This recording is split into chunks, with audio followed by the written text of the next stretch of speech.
Paolo Montagnani, allora, questa volta con Padova ma contro, dall'altra parte della rete, una partita che si era messa subito male con Barotti che è uscito infortunato. Intanto cos'è che ha il ragazzo, si è capito?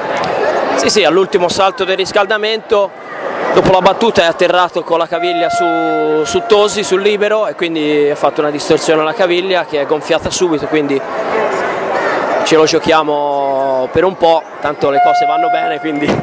Ce lo dica a noi, intanto questo è il... Oh, ecco. Allora, mostriamo...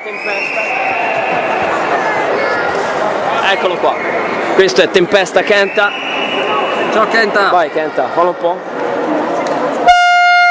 Esatto, adesso non facciamo arrivare questo attrezzo a casa, per favore.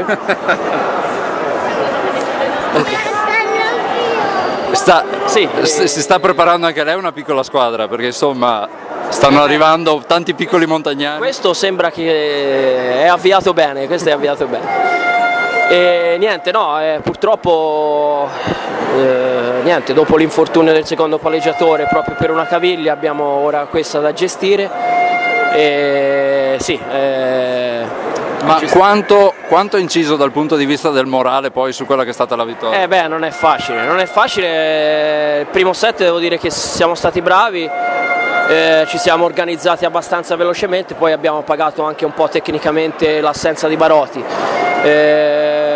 Padova ha un grandissimo Orduna che fa fare il salto di qualità a quella squadra e onestamente è stato difficilissimo per noi andargli dietro, e quindi quando Padova prende il ritmo è una buona squadra. Stiamo parlando di Altotevere, Città di Castello e di Tonazzo Padova, due buone squadre della Superlega 2, perché poi c'è la Superlega 1.